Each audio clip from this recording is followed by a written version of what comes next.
warahmatullahi wabarakatuh. Bismillahirrahmanirrahim. Wa alihi washabihi azwaji dzurriyyati wa nabiyyi bainahum. Jami Muhammad Nabi Muhammad jami jami wa husain al-asri Ahmad al-Marzuki al-Maliki al-Mukaffim Allah nafa'ana bihi wa Al-Fatihah. A'udzu billahi minasyaitonir rajim. Bismillahirrahmanirrahim. Alhamdulillahi rabbil alamin. Arrahmanir rahim. Maliki yaumiddin. Iyyaka na'budu wa iyyaka nasta'in. Ihdinas siratal mustaqim. Shiratal ladzina an'amta 'alaihim ghairil maghdubi 'alaihim waladdallin. Amin. Bismillahirrahmanirrahim. Abda'u bismillahi warrahmani wa birrahimi da'imil ihsani falhamdulillahil qadimil awwali al-akhiril baqi bila tahawuli thumma salatu wa salamu sarmada ala nabi khairi maqad wa hada wa alihi wa sahbihi wa man tabi'a sabila dinil haqqi ghayra mubtadi' wa ba'du fa'lam bi wujubil ma'rifah yuwajibi lillahi 'ishrina sifat wallahu mawjudun qadimun baqi mukhalifun lil khalqi bil itlaqi وقائم غني وواحد واحد قدير مريد عليم بكل شيء سميع البصير والمتكلم له صفات سبعة تنتظم وقدرة إرادة سمع بشر حياة العلم كلام استمر وجائز بفضله وعدله ترك لكل ممكن كفعله أرسل أنبياء ذوي فطانا بالصدق والتبليغ والأمانة وجائز في حقهم من أراضي بغير نفس كخافي في المرض عصمتهم كسائر الملائكة واجبة وفضل الملائكة والمستحيل ضد كل واجب فقد لخمسنا بحكم واجب تفصيل 25 لازم كل مكلف فحقق واغتنم هم آدم وإدريس نوح هدوما صالح وإبراهيم كل متبع لوط وإسماعيل إسحاق كذا يعقوب يوسف وأيوب اهتدى شعيب هارون وموسى واليسع ذو الكفل داود سليمان اتبع إلياس يونس زكريا يحيى عيسى وطه خاتم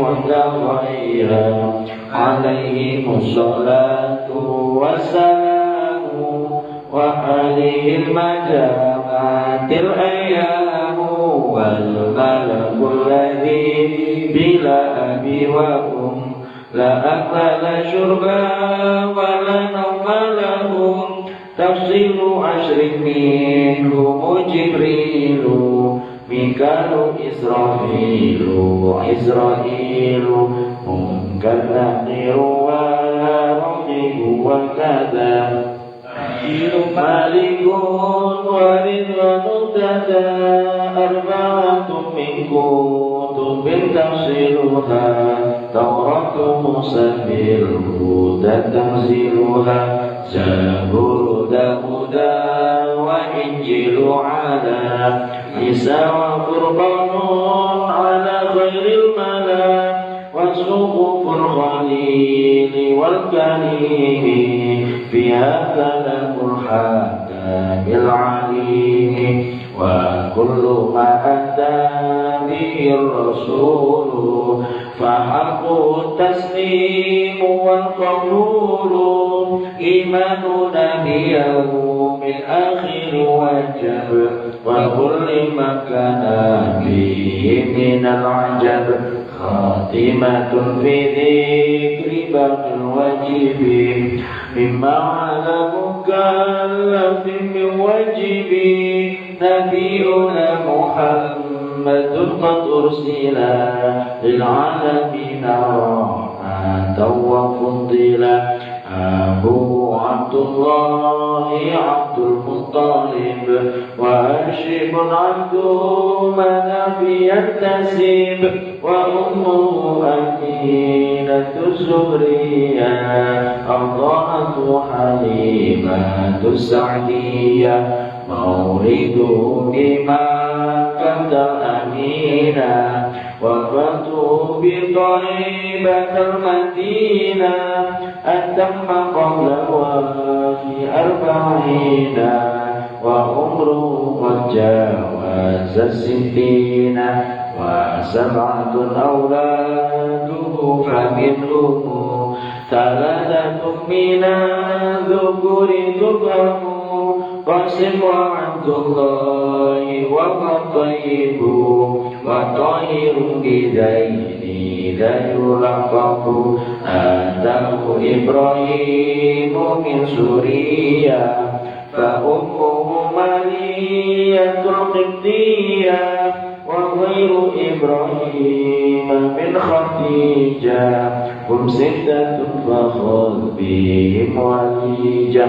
و4 من الإناث تذكر ربه الجميع يذكر فاطمة الزهراء بعدها علي وابنهما السلطان فضلهم جلي فزينب وبعدها رقية وأم كلثوم زكت رضية عن 9 نسوات وفاة المصطفى خيرنا فاخترنا النبي المقتفى عائشة وحفصة وسودة صفية ميمونة ورملة هند وزينب كذا جويرية للمؤمنين أمهات مرضية حمزة عمه وعبس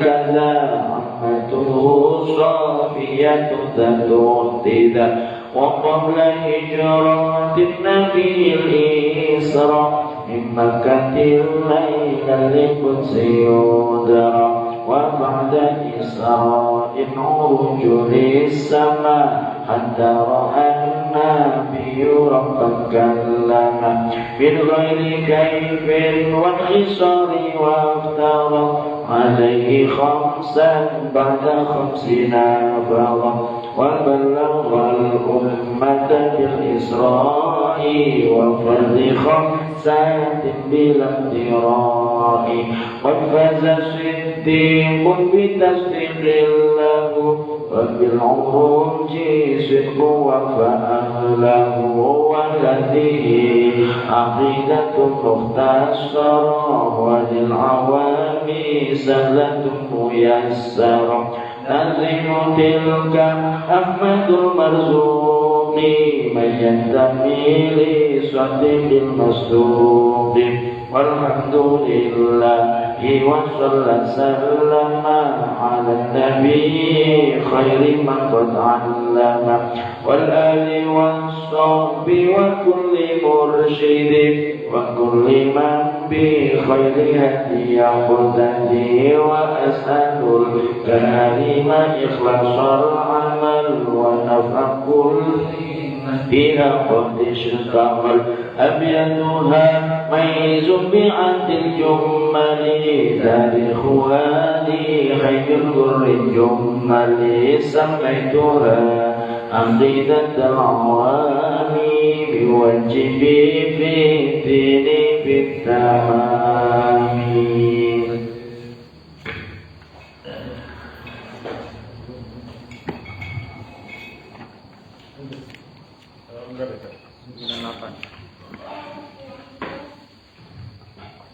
Bismillahirrahmanirrahim. Alhamdulillahirabbil alamin. Hamdan yuwafi ni'amahu wa yukafi mazidah.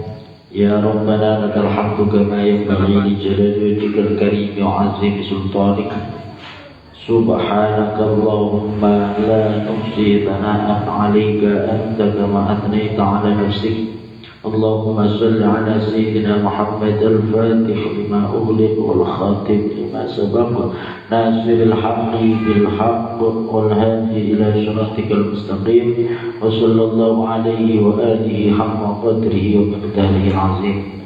Allahumma anfa'na bima 'allamtana wa 'allimna ma yanfa'una wa zidna 'ilma walhamdulillahi ala kulli hal wa na'udzu billahi min hali ahli an-nar. Amin ya rabbal alamin. Alhamdulillah, puji syukur kehadirat Allah Subhanahu wa taala, di mana malam hari ini Allah Subhanahu wa taala izinkan kita kembali hadir untuk melanjutkan kajian kitab Jala'ul Afham fi syarhi aqidatil awam yang disusun oleh Abina Haji Ihya Ulumuddin, yang disaringkan dari pengajian-pengajian dari guru beliau, yaitu Abuya Sayyid Muhammad bin Ali Al-Maliki, yang hanya 3 halaman lagi. Sampai mana kita? 98. Iya. 98 Juwairiyah. Terakhir Juwairiyah bintu Haris. Berarti Halaman 98, Ustaz. halaman 98. Ya, nomor 1 itu ya. Ayu jada bainahu sallallahu alaihi wasallam bain ashabi wa kabairi qaumihi itu. Baik, ini pada pertemuan yang lalu sudah kita bahas ummahatul mukminin, ibu-ibunya orang-orang beriman, yaitu istri-istrinya Rasulullah sallallahu alaihi wasallam. Itu gelarnya adalah Ummul Mukminin atau Ummahatul Mukminin. Maka sering Sayyidah Aisyah radhiyallahu anha itu dalam kitab-kitab disebut dengan sebutan Ummul Mukminin Aisyah radhiyallahu anha, karena Aisyah adalah salah satu daripada istri Rasulullah. Dan Ummul Mukminin itu tidak hanya Aisyah, jumlahnya berapa? 9. Ya, 9. Kalau istri Rasulullah yang lain, itu semuanya jumlahnya 11. Ketika Rasulullah wafat, meninggalkan 9 istri, yang 2 sudah meninggal terlebih dahulu. Nah, kemudian di antara alasan-alasan, di antara alasan-alasan kenapa Rasulullah menikah banyak, ya, pada halaman 97 kemarin, wazawaju bi aktsari min arba'atin jaizul lahu sallallahu alaihi wasallam li'annahu min khasaisihi. Rasulullah boleh menikah lebih dari 4, itu bagian daripada khosais. Khosais itu kekhususan, kekhususan bagi Nabi Muhammad Sallallahu Alaihi Wasallam. Karena ada syariat itu yang khusus untuk Nabi, tidak untuk umatnya, Tidak hanya soal poligami, ya, tahajud misalnya. Tahajud itu untuk para nabi, khusus para nabi, itu hukumnya wajib. Itu namanya khusus. Tapi bagi umatnya sunnah, ya, sunnat muakkad, sunnat yang sangat dianjurkan. Tapi para nabi tahajud itu hukumnya wajib. Nah, itu bagian daripada khusus. Duha wajib bagi para nabi, khusus untuk nabi. Tapi untuk umatnya nabi tidak wajib. Diperbolehkannya istri lebih dari 4, khusus untuk nabi. Untuk umatnya nggak boleh. Jadi dalam hal ini kita nggak boleh niru Rasulullah. Rasulullah istrinya 9, Rasulullah istrinya 11. Ya, maka kita boleh dong istri 7, 8, kayak yang subur itu. Nggak boleh. Karena istri lebih dari 4 untuk umat Nabi itu haram. Tapi boleh khusus untuk Nabi. Kemudian halaman 98-nya kama anna min khususi aidan aqdahu bila syuhudin wala waliyin. Sebagaimana kekhususan Nabi yang lain, ketika Nabi nikah, akad nikahnya itu boleh tanpa saksi dan boleh tanpa wali. Karena pada hakikatnya yang menikahkan langsung adalah Allah Subhanahu wa ta'ala. Nabi Muhammad itu melakukan sesuatu, mengatakan sesuatu, itu tidak berangkat dari syahwat pribadinya, melainkan dari perintah Allah Subhanahu wa ta'ala. Wa ma yantiqu 'anil hawa in huwa illa wahyu yuha. Nah, kemudian dijelaskan waqtarul ba'dul mustasyriqin. Kemudian menentang, ada pihak-pihak yang menentang terkait dengan poligaminya Nabi. Yang menentang itu ba'dul mustasyriqin, sebagian daripada kaum barat, orang-orang orientalis. Sebagian, tidak semuanya, tapi sebagian. Kemudian sebagian wal masihin, al masihin itu kaum masihin, al masih, Nasrani lah, yang menuhankan al masih Isa. Nabi Isa bagi kita umat Islam yang tetap Nabi yang mulia, Nabi yang agung, termasuk ulul azmi. Tapi bagi para masihiyin, Al-Masih Isa itu dianggap sebagai Tuhan. Nah, sebagian mereka juga mencemooh dan menentang terkait dengan poligaminya Nabi. Jadi wa'taradu ba'dul mustasyriqina wal masihiyina ala ta'addudi zawjatihi sallallahu alaihi wasallam. Bahkan tidak hanya menentang, wa tahamu bi annahu kana rajulan syahwaniyan. Mereka menuduh bahwa Rasulullah sallallahu alaihi wasallam itu adalah seorang laki-laki yang penuh dengan syahwat, penuh dengan birahi, libidonya tinggi. Ketika Nabi kita dituduh seperti itu, perlukah kita membelanya? Membela wajib. Nah, membelanya apa? Harus dengan apa? Dengan senjata. Karena mereka menghujat lewat argumen, maka kita bantah mereka dengan argumen pula. Kita bisa mendebat mereka, kita bisa membela Rasulullah dalam hal ini. Itu kalau kita paham apa hikmah di balik poligaminya Nabi. Kalau nggak paham bisa-bisa malah katut. Oh iya, Nabi Muhammad itu memang libidonya tinggi. Masa istri sampai 9? Ya kalau kita nggak tahu apa hikmah dan alasan dibalik banyaknya istri daripada Rasulullah. Maka kemudian para ulama menjelaskan, termasuk diantaranya kitab ini. Nanti dijelaskan.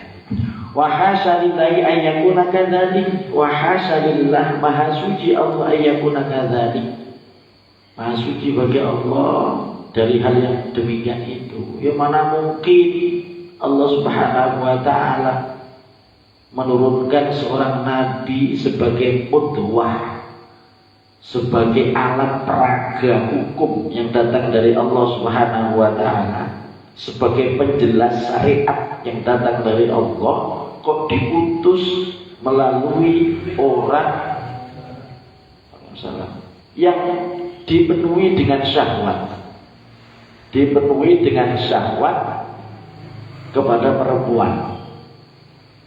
Mana mungkin Maha suci Allah mengutus seorang Rasul yang tujuannya sebagai uswatun hasanah, sebagai qudwah, kok dipilihnya orang yang syahwatnya tinggi, perempuan aja pikiran, kan gak mungkin. Ya, Maha suci Allah dari hal yang demikian itu. Fa innahu laisa lidafi'in syahwatiyyin, karena sesungguhnya tidaklah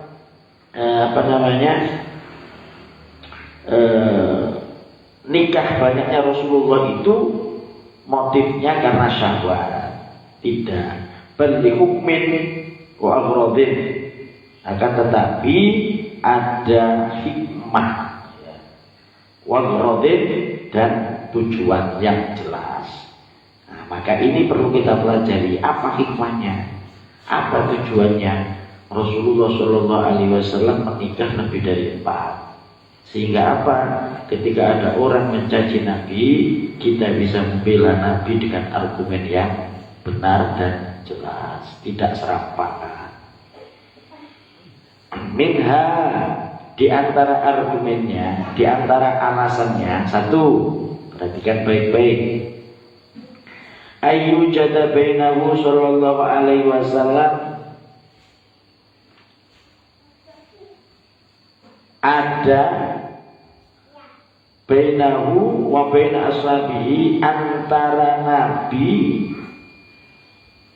dan para sahabatnya Nabi, wa kibari qaumihi, dan pembesar-pembesar kaumnya Nabi, silatun qawiyatun, agar supaya ada hubungan yang kuat. Ya, tahulah Nabi Muhammad diutus di Mekah yang menentang banyak. Kalau Rasulullah memperbanyak hubungan persaudaraan melalui akad pernikahan, maka pertama pendukung Rasulullah jadi banyak.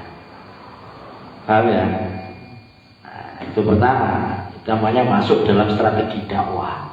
Kalau sampai yang pengen punya istri banyak saat ini dengan alasan sunnah Nabi, ya, sampai telok tujuan Nabi itu apa, terus tujuan sampean itu apa, gitu kan?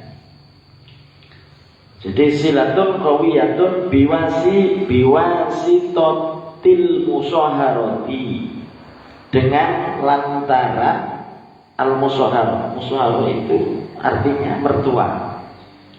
Mertua itu musahar. Dengan lantaran apa? Hubungan kemertuaan. Atau gimana? Perpisahan. Apa ya? Bisa diartikan gimana? Jadi Rasulullah itu memperkuat hubungan dengan kaumnya itu dengan hubungan musyawarah, hubungan mertuaan. Ya, bahasanya gimana? Perbesanan, ya, hubungan perbesanan. Hubungan perbesanan. Ya, kita kan pernah dengar sebelum Rasulullah hijrah dulu itu pernah mau dibunuh oleh orang-orang Quraisy. Kebingungan mereka orang Quraisy, bagaimana cara membunuhnya Muhammad ini. Bagaimana cara membunuhnya? Membunuh Muhammad. Sementara Muhammad itu dari Bani Hashim, dari Bani Abdul Muthalib. Kalau misalnya kita perintah satu orang untuk membunuh Muhammad, ketika nanti Bani Hashim menuntut, wah, bisa habis kita. Gak berani. Mereka gak berani. Akhirnya apa? Diriwayatkan iblis datang menyerupai orang tua, datang kemudian memberi usulan. Iblis itu beberapa kali turun ke bumi menyerupai manusia untuk memberikan solusi kepada musuh-musuh Allah. Pertama dulu zamannya Nabi Ibrahim. Nabi Ibrahim dibakar oleh Raja Namrud. Dia kumpulkan kayu bakar banyak-banyak, dibakar, akhirnya api menyala sangat-sangat besar sampai seperti gunung. Gak sadar dia, kalau api sudah membunuh, bagaimana cara membakarnya Ibrahim? Mau melempar, sejauh apa kekuatan dia melempar manusia? Sementara api membunuh, mau mendekat saja sudah kepanasan. Gimana caranya ini? Gak sadar dia. Jadi waktu mau bakar, kita bikin api unggun yang besar gitu kan, biar segera matang nih Ibrahim. Ketika sudah membunuh besar, repot dia. Gimana cara kita lempar gitu? Ya. Jadi kalau apinya besar, ya mungkin puluhan meter itu kita sudah kepanasan, nggak berani mendekat. Terus bagaimana cara untuk melemparkan Ibrahim ini? Maka akhirnya iblis datang menyerupai manusia, kemudian memberikan usul membuat alat serupa ketempel. Kalau sekarang itu ketempel. Makanya sampai sekarang itu ada ulama yang menghukumi ketempel itu haram. Jangan heran sampai ada. Ya. Ada ulama menghukumi, tahu ketempel kan? Betek. Ketapel. Itu masih banyak ulama yang menghukumi bahwa ketapel itu haram. Kenapa? Karena itu adalah hak ciptanya iblis. Itu alat yang menemukan adalah iblis pertama kali untuk memberi solusi kepada Raja Namrud agar supaya bisa membakar Ibrahim. Akhirnya membuat alat itu besar-besar.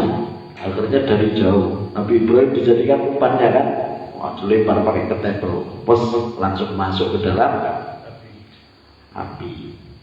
Begitu pula ketika orang-orang Quraisy rapat mau membunuh Nabi, kesulitan mereka, iblis juga datang menyerupai manusia, kemudian memberi solusi. Apa yang repot-repot?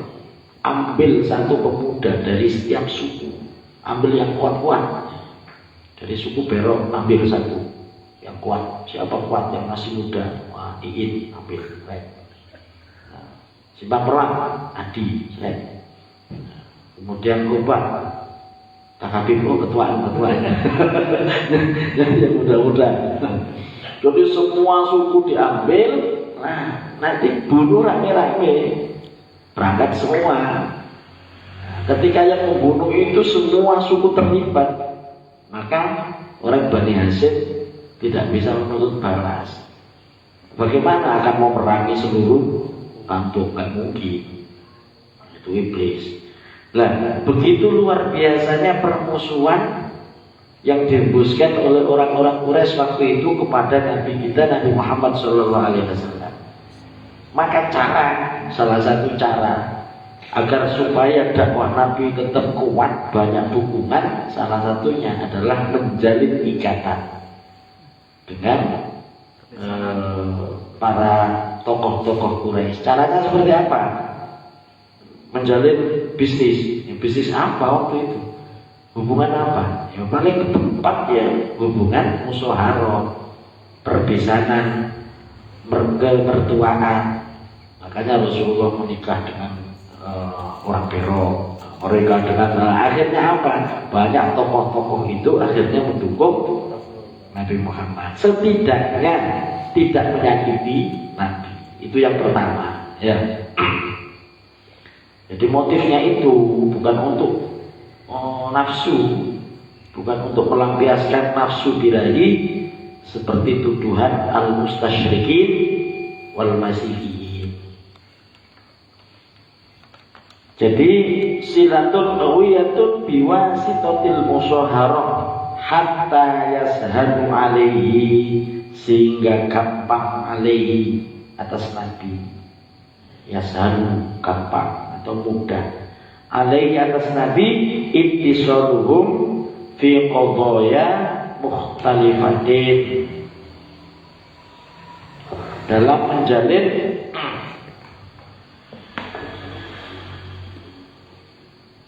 menjalin hubungan kepada mereka fi qadaya mukhtalifatin, di dalam persoalan yang mukhtalifatin, berbeda-beda. Mudah bagi Rasulullah karena di masing-masing banyak tokoh yang sudah terjalin hubungan musyawarah tadi itu. Ma'a adamil hijab, dengan tidak adanya penghalang. Jadi kalau membangun paradigma, membangun kebudayaan yang islami, yang sesuai dengan syariat Islam, Rasulullah gampang karena sudah banyak pendukung tadi itu. Jadi tanpa adanya hijab. Wa hadza mimma yusaidu liddifa'i an mabda'ihi as-sani. Wa hadza, dan ini mimma, dari sesuatu, yusaidu yang mendorong,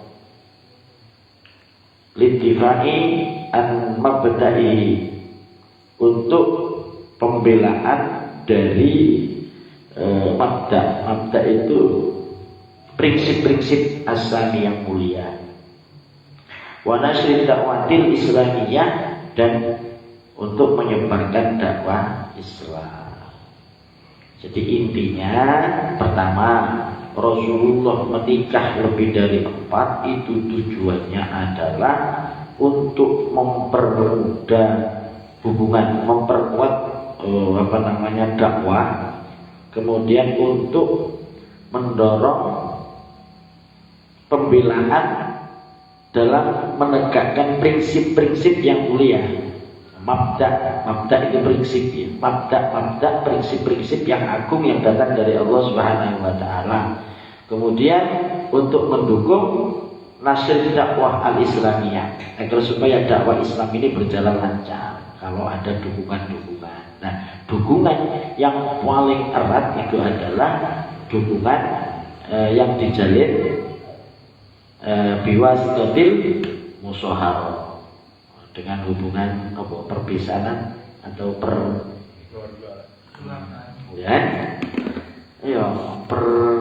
musyawarah itu artinya musyawarah itu artinya mertua itu musyawarah. Mertua. Jadi hubungan permertuaan gitu ya. Terus pokoknya yang penting sampai paham maksudnya ya. Yang kedua, alasannya lagi, hayatuhu sallallahu alaihi wasallam, hidupnya Rasulullah sallallahu alaihi wasallam, durusun, itu sebagai durus, pelajaran-pelajaran. Jadi hidup Nabi mulai bangun sampai tidur, terus bangun lagi, mulai makannya, minumnya, jalannya, ibadahnya, apalagi itu semuanya terdapat durus, pelajaran.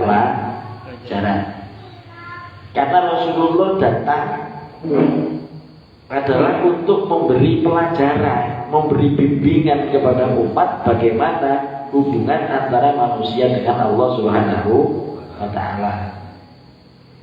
Jadi durusun li ummati, hidupnya Rasulullah itu penuh dengan pelajaran-pelajaran li ummati, untuk umatnya. Wa qudwatun, dan sebagai teladan hasanatun yang baik. Jadi hidup Rasulullah itu adalah pelajaran bagi umatnya dan menjadi teladan yang baik bagi umatnya. Fafi tazawuji sallallahu alaihi wasallam, maka di dalam pernikahan umatnya Rasulullah Shallallahu Alaihi Wasallam biaktsari min arba'atin, lebih banyak daripada 4. Itu manfaatun, membawa manfaat kabiratun yang besar li ummatin, kepada umatnya. Maka dari itu Rasulullah menikah lebih dari 4, itu membawa manfaat sangat-sangat besar bagi umatnya. Kayak yang kulna, agar supaya menukil itu mengambil pelajaran. Istri-istri Rasulullah itu ilaina, kepada kita, ma yata'allaqu bihayatihi al-yaumiyah, apa-apa yang berhubungan bihayatihi al-yaumiyah, dengan kehidupan Nabi al-yaumiyah, setiap hari. Agar supaya apa? Agar supaya banyak yang menjelaskan tentang kehidupan Nabi sehari-hari. Umat kan semakin banyak dia, umat Islam semakin banyak. Kalau istrinya Rasulullah cuma 1, maka istri yang 1 itu kerepotan menyampaikan kehidupan pribadi Nabi di dalam rumah. Kalau tidur seperti apa, kalau makan seperti apa, kalau minum seperti apa. Tapi kalau istri Rasulullah itu banyak, maka banyak yang menyampaikan, terutama kepada kaumnya masing-masing. Terutama lagi terhadap hal-hal yang bersifat kewanitaan. Kita mengenal bahwa Rasulullah itu pemalu. Banyak riwayat Rasulullah itu sangat pemalu. Jangankan sampai berbicara kotor terkait dengan kewanitaan, hal-hal yang sensitif bagi wanita. Rasulullah lepas baju aja malu. Rasulullah pernah jubahnya tersingkat sehingga pahanya kelihatan. Itu laki-laki yang melihat betis, bukan paha, betis bagian atas. Yang melihat para sahabat. Itu merah muka Rasulullah SAW karena malu. Padahal bersih, nggak ada panunya sama sekali. Gudik apalagi nggak ada tunya. Iya, lalat aja nggak mau hinggap di tubuh Rasulullah. Dubabatun abadan fi jismil hasan. Lalat itu selama-lamanya tidak pernah mau hinggap di kulitnya Rasulullah SAW. Saking bersihnya, wangi lagi. Itu tersingkap sedikit aja Rasulullah malu. Ya, jadi Rasulullah itu pemalu. Dalam salah satu sabdanya, al-haya minal iman. Malu itu bagian daripada iman. Coba bagaimana? Sementara umat Rasulullah itu kan banyak juga yang perempuan. Bagaimana mungkin Rasulullah menjelaskan tentang ilmunya haid misalnya di hadapan para ibu-ibu mak-mak yang cerewet-cerewet banyak tanya itu. Misalnya repot gini loh caranya sampai nggak mungkin. Tapi kalau Rasulullah langsung mengajari istrinya, bahkan praktek sekalipun, gini loh cara menutupnya kalau haid. Begini loh cara membedakan antara darah istihadhah, darah haid, darah nifas, dan darah-darah yang lain misalnya. Gini caranya, ambil kapas, masukkan begini, kan enak istrinya sendiri. Benar enggak? Sementara hukum-hukum terkait dengan perempuan itu banyak sekali. Nah kalau istrinya Rasulullah banyak, diajari semua oleh Rasulullah, langsung praktek. Maka istri Rasulullah bisa menjelaskan dengan detail kepada wanita-wanita yang lain yang ada di luar sana. Misalnya ada perempuan datang, ya Rasulullah, bagaimana cara membersihkan darah haid? untuk mengetahui. Buka dulu, masa gitu? Buka gitu kan? Masa gitu? Kan nggak mungkin. Jadi Rasulullah tinggal tanya Aisyah, tanya Zainab, tanya. Nah, gitu. Salah satu manfaatnya, ya kan? Jadi harus tahu sampai alasannya. Nah sekarang kok ustaz-ustaz itu Ustaz. Nah, sekarang beda. Perempuan-perempuan ustazah itu sudah banyak. Oh ya. Kemudian ustaz-ustaz sekarang yang tingkat kemaluannya, rendah itu juga banyak. Kalau menjelaskan tentang ini dabder, pokoknya ini sampai buka, sampai singkat, sampai seseli. Nah, banyak ustaz-ustaz yang berani jelaskan seperti itu sekarang. Dulu Rasulullah pemalu dan sendirian membawa risalah ini sendirian. Kalau sekarang kan banyak ya. Sekarang banyak ustaz, banyak ustazah, beda, konteksnya beda.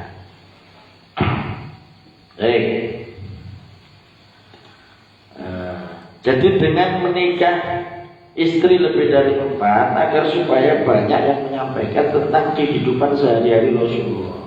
Karena annahunna sebagaimana bahwasanya mereka istri-istri Nabi a'rafu bidzalik lebih mengetahui tentang hal itu. Ya, lebih mengetahui tentang hal itu karena istri Rasulullah hidup satu rumah, maka tahu kesukaan Rasulullah itu apa. Ya, tidurnya Rasulullah biasa jam berapa, nanti bangunnya jam berapa, zikir hariannya apa. Karena segala sesuatu yang datang dari Rasulullah Shallallahu Alaihi Wasallam itu adalah pelajaran berharga untuk umatnya. Ya, karena yang datang dari Rasulullah, jangankan ucapan, diamnya Rasulullah itu jadi sumber hukum. Ya kan? Diamnya Rasulullah itu jadi sumber hukum. Jangankan ngomong, ketika Rasulullah ngendikan berbicara, maka setidaknya ada 2 hukum. Kalau itu perintah, kalau nggak wajib berarti sunnah. Kalau Rasulullah melarang, berarti ada juga 2 kemungkinan. Kalau nggak haram berarti apa? Kalau nggak haram berarti makruh. Kalau Rasulullah diam, nggak melarang juga nggak memerintah, itu bisa ada hukum mubah, hukum yang boleh. Makanya sunnah dibagi menjadi 3 ini. Ada sunnah qauliyah, ada sunnah fi'liyah, ada sunnah taqririyah. Jadi apapun yang dilakukan oleh Rasulullah itu menjadi sumber hukum. Ada satu kasus misalnya, Rasulullah Shallallahu Alaihi Wasallam melarang seseorang makan dengan berdiri. Melarang. Sampai bisa tahu enggak? Hukumnya apa larangan Rasulullah ini? Haram apa makruh? Ayo. Rasulullah melarang kita makan berdiri. Rasulullah melarang kita kencing dengan berdiri. Hukumnya apa? Haram apa makruh? Makruh. Tahunya dari mana kalau makruh? Pernah Rasulullah kencing berdiri. Jadi dilihat dari tindakan Rasulullah yang lain. Rasulullah melarang makan dengan berdiri. Jangan kalian makan dengan berdiri. Suatu saat Rasulullah makan dengan berdiri. Itu juga jadi sumber hukum. Berarti larangan makan dengan berdiri tidak sampai kepada haram, tapi sebatas makruh. Kalau itu haram, nggak mungkin dilakukan oleh Nabi. Karena Rasulullah melakukan, maka itu menjadi sumber hukum bahwa larangan itu tidak sampai kepada haram. Bukan Rasulullah pelintang, bukan. Memang sengaja untuk mendidik umatnya bahwa larangan ini gak haram loh. Perintah ini tidak wajib loh, hanya sekedar sunnah. Itu Rasulullah ketika bulan Ramadan yang kita banyak orang menyimpulkan bahwa itu sholat khusus Ramadan tarawih kan, datang ke masjid sehari, 2 hari, sampai 3 hari. Kalau umpama selama sebulan Rasulullah itu melakukan terus sampai sebulan, maka bisa jadi itu hukumnya wajib. Ya, Bisa jadi terawih itu wajib. Maka Rasulullah kemudian 3 hari nggak keluar lagi ke masjid. Ditanya para sahabat, semalam nggak datang ya Rasulullah. Takut nanti jadi wajib. Siwakan, ya. Apa kata Rasulullah? Kalau saya nggak takut siwak ini jadi wajib, la amartuhu bisiwak fi kulli sholatin, maka aku pasti akan perintahkan semuanya untuk bersiwakan sebelum sholat. Rasulullah perintah, tapi Rasulullah kadang-kadang meninggalkan. Nah, itu menunjukkan bahwa perintah itu tidak sampai kepada wajib, tapi sunnah. Sampai bayangkan semua perilaku Nabi, cara jalannya, cara pakai pakaiannya, cara pakai sandalnya, itu semuanya menjadi sumber hukum. Maka harus ada orang yang mengamati perilaku Nabi itu 24 jam. Siapa yang bisa mengamati Rasulullah 24 jam di dalam rumah kalau bukan istri-istrinya? Ya, nah, itu salah satu hikmahnya. Maka sangat salah ketika ada orang orientalis mengatakan bahwa Rasulullah nikah banyak itu karena nuruti syahwat. Itu fitnah dan gak masuk akal. Nanti kita buktikan.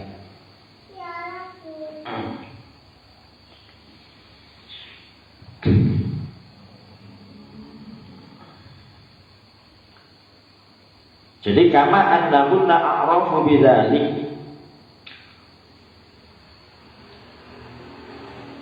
wa naqli riwayati fi hajatin ila ta'adudihin, wa naqli riwayat dan menukil riwayat fi hajatin di dalam hajat ila ta'adudihin kepada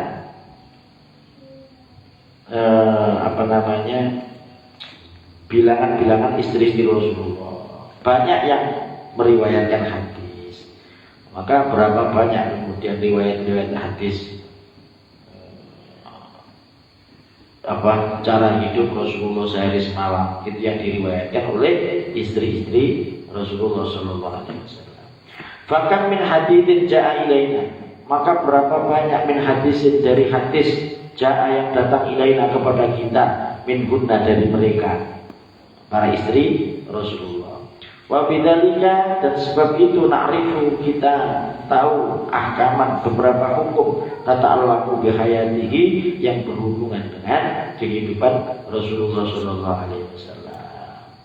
Jadi hikmahnya banyak bagi umatnya. Berapa banyak istri Rasulullah meriwayatkan hadis terkait dengan hukum-hukum hidupnya Rasulullah yang akhirnya sampai kepada kita. Kita bisa tahu cara tidur Rasulullah. Rasulullah biasa bangun jam berapa, bacaan-bacaan apa yang dibaca Rasulullah ketika pagi, ketika sore. Rata-rata ya, riwayat-riwayat seperti itu datang dari istri-istri daripada Rasulullah sallallahu alaihi wasallam. Jadi tata'allaqu bihayati yang berhubungan dengan kehidupan Nabi, al-manziliyati, rumah tangga, bihayatil manziliyati, rumah tangganya Nabi, wal muasyarati, dan hubungan az-zawjiyati, suami istri. Berapa banyak kita mengetahui hukum suami istri, hukum yang terkait dengan hubungan suami istri. Itu dari hadis yang diriwayatkan dari istri-istri Rasulullah sallallahu alaihi wasallam. Wal ghusli, mandi, hukum-hukum terkait dengan cara mandi, mandinya Rasulullah. Kita tahu nggak cara mandi Rasulullah, junubnya Rasulullah, mandinya seperti apa? Sahabat pernah nggak lihat mandinya Nabi? Ya nggak mungkin loh, Nabi lepas baju itu malu. Masa ayo ini lihatlah aku mandi, gini caranya mandi, gitu kan? Kan nggak mungkin. Tapi kalau istrinya, oh ya biasa sama istri. Rasulullah juga sering mandi bareng sama Aisyah, nggak apa-apa. Apa ini? Aslinya belum punya istri. Sabar ya bos. Gak apa-apa, ajak mandi bareng ini gak apa-apa sesekali. Nah, jangan ketahuan anak, juga punya anak. Kasih duit dulu, beli bakso sana, beli bakso dulu sana. Bapak mau ngapain? Mau mandi sama ibuku. Jangan bilang. Itu.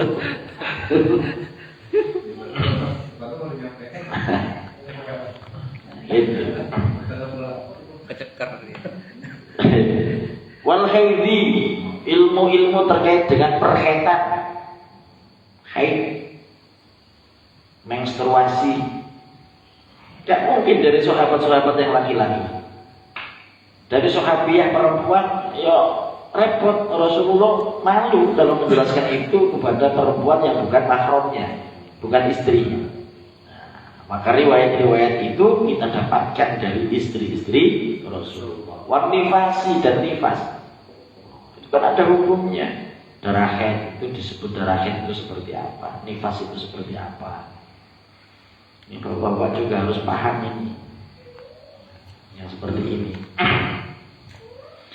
Wa ma ila dzalik dan seterusnya. Dan seterusnya. Fakunna a'wana, fakunna maka adalah mereka istri-istri Rasulullah a'wana sebagai a'wan, penolong, membantu lagu kepada Nabi Sallallahu Alaihi Wasallam al-qiyami dalam menegakkan bima akramahullah dengan apa yang Allah Subhanahu Wa Taala muliakan bihi dengannya. Minta pikir risalati dari menyampaikan risalah. Jadi istri-istri Nabi bertindak sebagai penolong, sebagai awan, pembantu menjelaskan syariat-syariat yang datang dari Allah. Wa adil amanati dan menunaikan amanah, wa taqdimil muslimina dinahum dan taklim kepada orang-orang Islam dinahum agama mereka. Nah, itu hikmah yang kedua. Kenapa Rasulullah banyak istri lebih dari 4? Jelas tujuannya adalah jelas, bukan karena syahwat, bukan. Yang ketiga, aktsaru zaujatihi sallallahu alaihi wasallam, banyaknya istri-istri Rasulullah sallallahu alaihi wasallam muslimatun, muslim, qabla ayyakunna, sebelum ada mereka tahtahu sallallahu alaihi wasallam di bawah Nabi, sebelum dinikah Nabi. Maksudnya rata-rata istri Rasulullah itu sudah muslim duluan,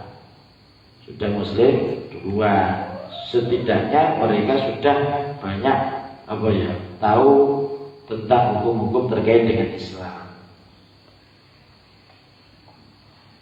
Bukan kafir terus dinikah, enggak, Islam dulu baru kemudian dinikahi oleh Nabi Sallallahu Alaihi Wasallam. Wa qad faraqna azwajahunna, dan sungguh bercerai azwajahunna istri-istri bercerai azwajahunna suami-suami mereka, dan sungguh telah bercerai dengan suami-suami mereka. Enggak kok istri orang kemudian dinikah Nabi, tidak. Mereka sudah benar-benar bercerai dengan suaminya dan sudah masuk Islam atau diislamkan terlebih dahulu baru dinikahi. Fali ajli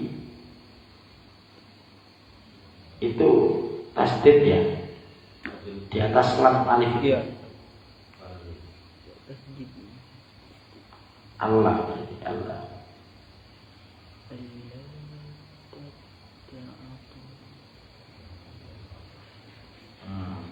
Fali ajlin Allah tata'attola hayatahunna, dengan tujuan atau dengan arah agar supaya kehidupan mereka tidak terkatung-katung, ya, tidak terkatung-katung, tidak keleleran, karena mereka rata-rata istri Rasulullah itu janda yang punya anak banyak, janda yang punya anak banyak. Ihtadonahunna, mengayomi siapa Rasul Sallallahu Alaihi Wasallam, liri ayatihinna, menjaga mereka, dengan menjaga mereka. Liri ayatihinna. Jadi Rasulullah Sallallahu Alaihi Wasallam menikahi mereka. Pertama, mereka sudah Islam. Terus mereka janda yang sudah dicerai oleh suami-suami mereka.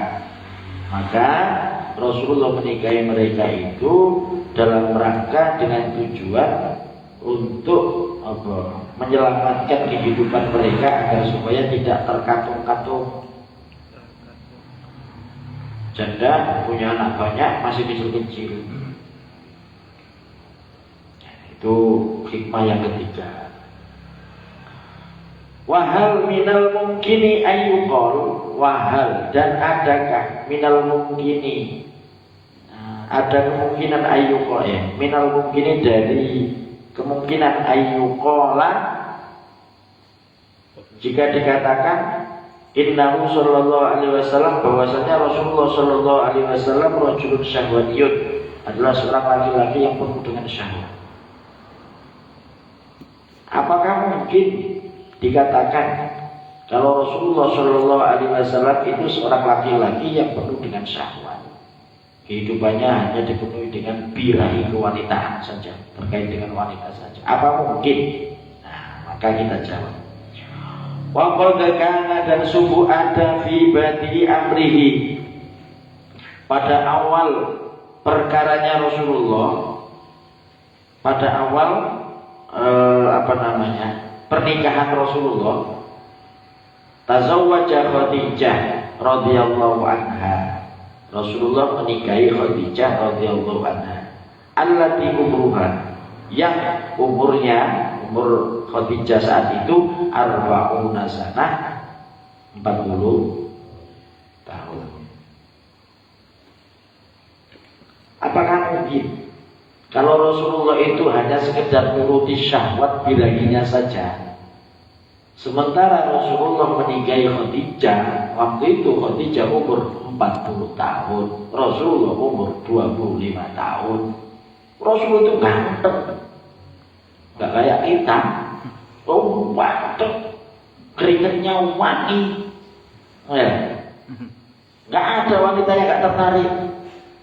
Rasulullah nyari gadis, yo gampang, ya, bagi Rasulullah saat itu, kalau hanya menuruti syahwat. Nah, tapi nyatanya yang dipilih oleh Rasulullah adalah seorang perempuan janda, usianya 40 tahun. Berarti kan sudah terbantahkan kan? Ya, dalam hal ini sudah terbantahkan. Ya, nggak mungkin kalau begitu Rasulullah hanya menuruti syahwat. Kalau menuruti syahwat ngapain nggak nyari gadis? Langsung 45 bisa Nabi. Orang ganteng, wangi, gedungnya wangi. Ya, kalau senyum menyejukkan, siapapun kalau berada di sampingnya pasti merasa damai. Alasan perempuan senang sama laki-laki itu biasanya alasannya karena sudah merasa nyaman. Siapa yang gak nyaman dekat dengan Rasulullah? Semuanya merasa nyaman. Belum lagi kena senyumnya. Ngel.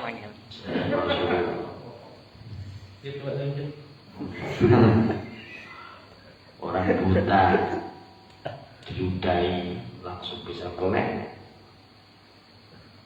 Orang yang terkenal jujur, gak pernah bohong dari kecil, sehingga mereka menyebutnya Al-Amin. Siapa yang gak tertarik coba? Yang berhasil menyatukan konflik ketika peletakan batu pertama, baik itu batu pertama Hajar Aswad. Mekah itu pernah dibongkar, kemudian Hajar Aswadnya diambil, dibangun, kemudian saat peletakan Hajar Aswad itu terjadi konflik karena semua suku di Arab merasa berhak meletakkan Hajar Aswad pada posisinya. Kebingungan mereka, hampir berantem, hampir perang saudara antar suku. Maka akhirnya gini saja, kita serahkan peletakan batu Hajar Aswad ini ke tempatnya kepada orang yang pertama kali masuk ke Masjidil Haram, yang masuk ke situ Masjidil Haram. Ternyata pagi-pagi pertama kali yang masuk itu adalah Nabi Muhammad. Banyak orang menyangka cepet-cepetan biar aku nanti yang meletakkan. Ini ternyata sudah ada Muhammad. Ada lagi orang datang, yo sudah datang. Kamu berarti yang pertama kali masuk? Saya keduluan dia, Muhammad, kan? Jadi akhirnya mereka sepakat dan setuju bahwa yang pertama kali masuk Masjidil Haram adalah Al-Amin, yaitu Nabi Muhammad Sallallahu Alaihi Wasallam. Orang yang dikenal gak pernah dusta, gak pernah bohong, gak pernah punya masalah, gak pernah punya kasus. Akhirnya yaudah kita semuanya sepakat Muhammad saja. Maka akhirnya Nabi Muhammad angkat karena wibawanya dan kebijaksanaannya yang luar biasa. Dia ambil ridanya, apa ridak? Sorban. Dia hamparkan. Lalu dia ambil Hajar Aswad, lalu langsung dipanggil pemuka-pemuka suku Quraisy, ayo datang ke sini. Belok-belok mana pemanggilan belok? Alun-alun semuanya kita angkat bareng-bareng. Dia angkat bareng-bareng. Itu bentuk ketidakegoisannya Nabi Sallallahu Alaihi Wasallam. Kalau kita kan, wah mumpung-mumpung kan, ini bukan orang sembarangan dengan Hajar Aswad ini. Langsung kalau kita, Nabi udah biar mereka semuanya tidak tersinggung satu sama lain, tidak ada yang merasa paling utama kepada kelompok-kelompok yang lain, maka semuanya dilibatkan oleh Nabi. Itu yang ada syairnya Habib Syekh itu. Di umur ke-30 mempersatukan bangsa saat peletakan batu Hajar Aswad mulia. Siapa yang gak tertarik dengan kehebatan, kejeniusan Nabi? Ketika datang, dagang juga begitu, cepat sekali habis dan membawa untung yang banyak. Orang lihat muka Nabi aja sudah tertarik. Cara berjualannya, Bu, ini harga 1.000 ya. Silakan mau Ibu beri saya untuk berapa, terserah. Yang penting modalnya 1.000. Oh ya, terkenal jujur. Orang berdatangan beli-beli sebentar habis pulang dengan membawa untung besar. Itu Nabi. Iya, orang malah terpukau dengan kejujurannya. Kalau kita membelikan, enggak, Bu, ini modalnya 1.000.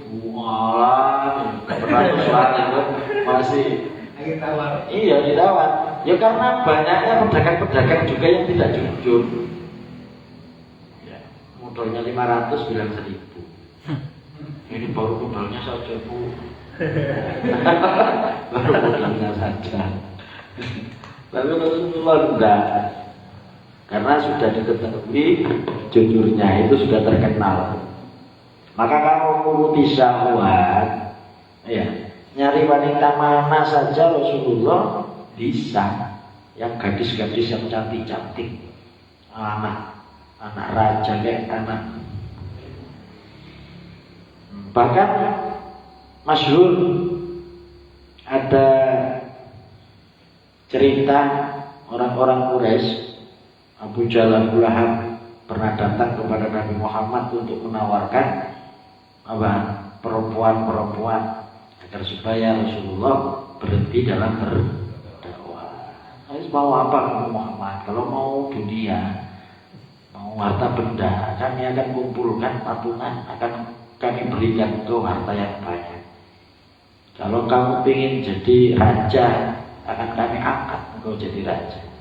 Kalau kau ingin wanita, maka akan kami carikan dari setiap suku wanita-wanita yang tercantik untukmu. Apa jawab Rasulullah? Kalau seandainya matahari, ya matahari di tangan kananku. Kalau letakkan matahari di tangan kananku, bulan di tangan kiriku, maka aku tidak akan pernah mundur dari urusan ini. Maksudnya, engkau berikan aku beban seberat apapun, engkau musuhi aku, engkau caci maki aku, bahkan engkau berusaha membunuhku, beban yang berat, matahari di tangan, rembulan di tangan kiri, sangat berat. Aku tidak akan berhenti dari dakwah ini. Nah kalau urusan syahwat yang ada dalam Rasulullah, ya enak kok, ya udahlah, ambil cewek-cewek yang cantik-cantik ya.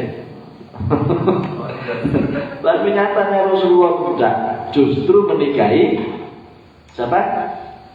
Khadijah yang usianya sudah 40 tahun. Nah, dari sini saja berarti apa yang disampaikan oleh al-mustasyrikin, para orientalis al-masihiyin, itu hoax, fitnah. Bismillahirrahmanirrahim.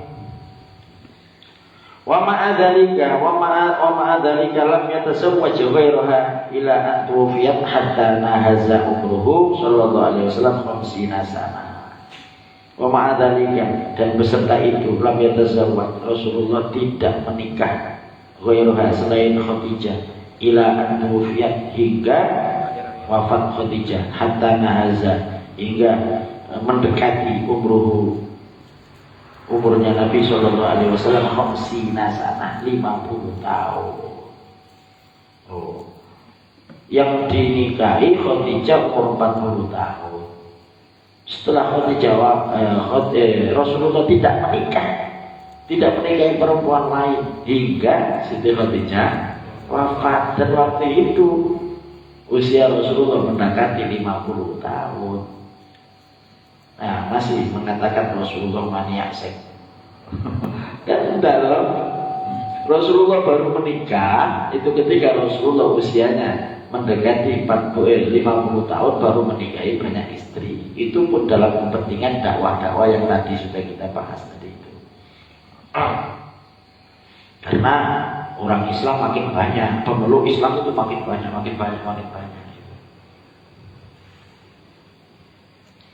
Kalau tadi kan pertanyaan saya, ada pertanyaan. Mungkinkah hal minal mungkin ayyuqala? Adakah mungkin dikatakan bahwa Rasulullah itu syahwaniyun, seorang laki-laki yang menuruti hawa nafsu?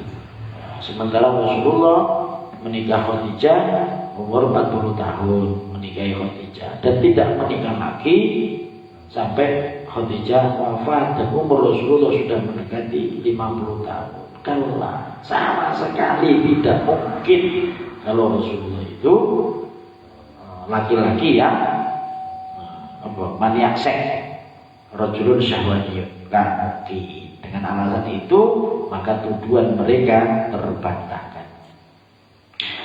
Wa fil idhafati ila dzalik, dan disandarkan kepada hal itu, mata kapan yang kunu ada di Rasulullah Sallallahu Alaihi Wasallam, bagi Rasulullah farahun, waktu luang, warohatun, waktu istirahat, hatta yatamatta'a,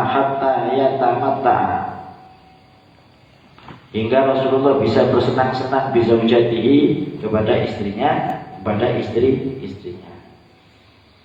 Ya. Istri Rasulullah banyak. Ya kan? Kalau Rasulullah itu maniak seks, hanya nuruti syahwat. Emangnya kehidupan Rasulullah itu hanya untuk itu? Kapan Rasulullah punya waktu luang untuk bersenang-senang dengan istrinya ini?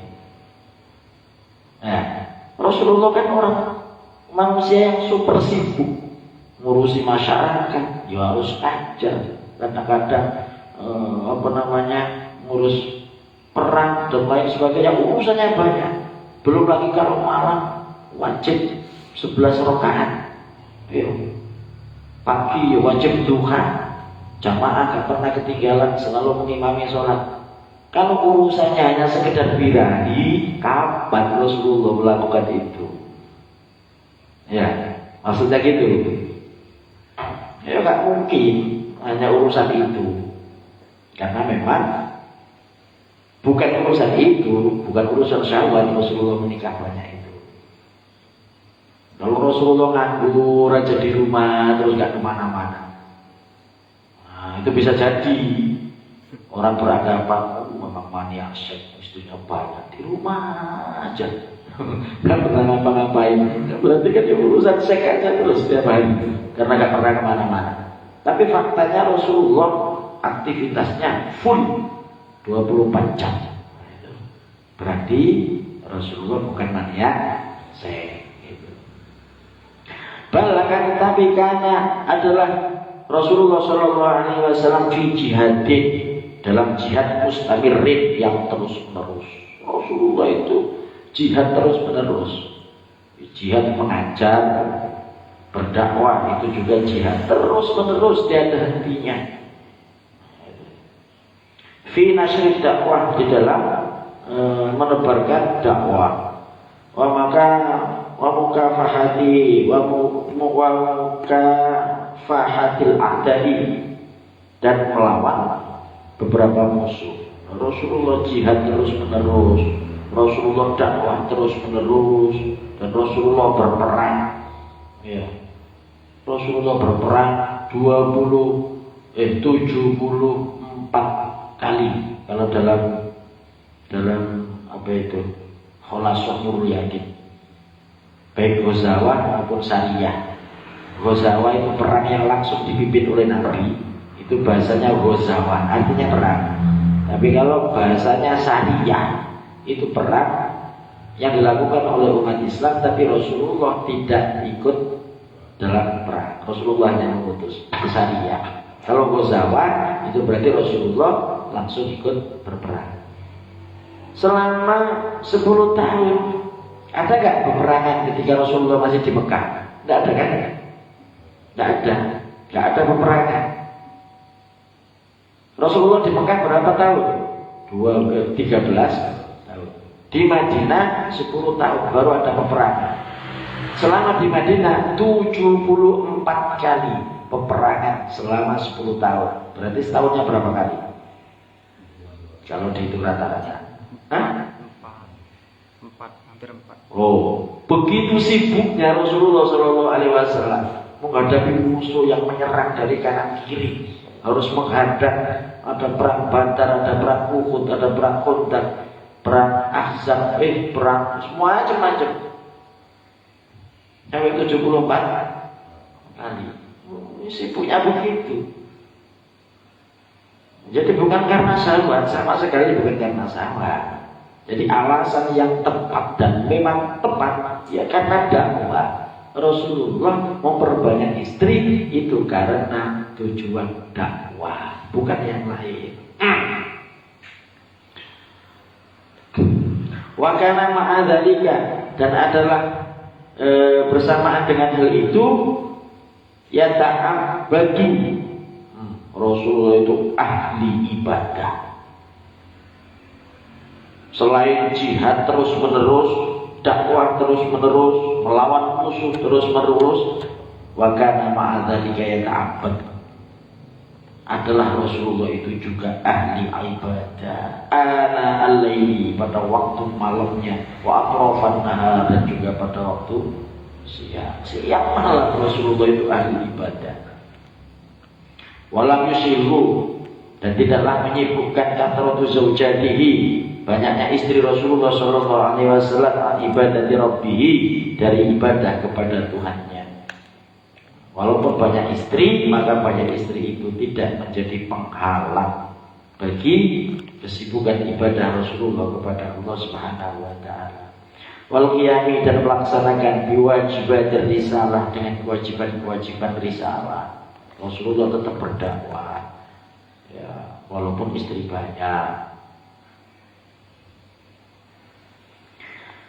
Wan nuhudi bi a'ba'id dakwah dan bangkit bi a'ba'id dakwah dengan payah-payahnya dakwah. Wal jihad fi sabilillah dan jihad fi sabilillah, walaupun payah ya Rasulullah tetap bangkit dalam berdakwah dan berjihad fi sabilillah. Nah, kalau Rasulullah nggak mau dakwah, nggak mau jihad, pengangguran, istrinya banyak, itu wajar kita katakan mania seks, hidupnya cuma seks saja, istri 9 nggak pernah ngapa-ngapain, ya. Ada jamaah nggak pernah datang, pengajian nggak pernah datang, ada kerja bakti ini nggak pernah datang, itu nggak pernah datang, istrinya banyak, seks aja terus di rumah, wajar. Rasulullah enggak, kesibukannya super sibuk ya. Belum lagi ibadahnya super sibuk, urusan umat, urusan keumatan juga urusan kepada Allah Subhanahu wa ta'ala. Maka sangat tidak mungkin kalau Rasulullah itu maniak seks. Hakadza lina'lama annahum yaftaruna, hakadza lina'lama annahum yaftarun. Demikianlah lina'lama supaya kita tahu annahum bahwasanya mereka yaftaruna mengada-ada. Mereka siapa ini? Mustasyrikin, para orientalis dan juga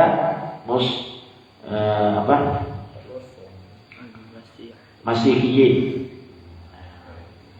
Jadi jelas bagi kita bahwa mereka orang-orang yang menuduh Nabi maniak seks, laki-laki yang dipenuhi dengan syahwat, mereka itu mengada-ada, yaftaruna alaih al-kadhiba, dusta, bohong, tukang bohong, tukang hoak.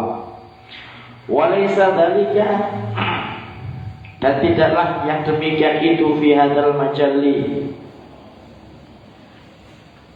dalam kesempatan ini, fahasiba, maka cukup. Nah, ini cukup bahwa yang kita sampaikan tadi itu sebagai bukti bahwa mereka para penuduh adalah tukang bohong. Bal kata bilahum, kepada mereka syatal majalati, banyak kesempatan, allati yang yudrijuna, mereka memasukkan fiha di dalamnya, mabada'ahum, prinsip-prinsip mereka, al-haqidah yang penuh dengan kebencian. Zidar Rasulullah sallallahu alaihi wasallam, bertentangan dengan Rasulullah sallallahu alaihi wasallam wa ummatihi, dan umatnya Rasul al-Islamiyah yang Islam. Akan tetapi banyak kesempatan mereka juga melontarkan statement fitnah, statement hoax untuk melemahkan dakwah daripada Rasulullah dan umat Rasulullah sallallahu alaihi wasallam. Maksudnya tidak hanya terkait dengan poligaminya Nabi. Apapun dijadikan alat oleh mereka untuk melemahkan prinsip-prinsip dan ajaran Islam itu. Ya.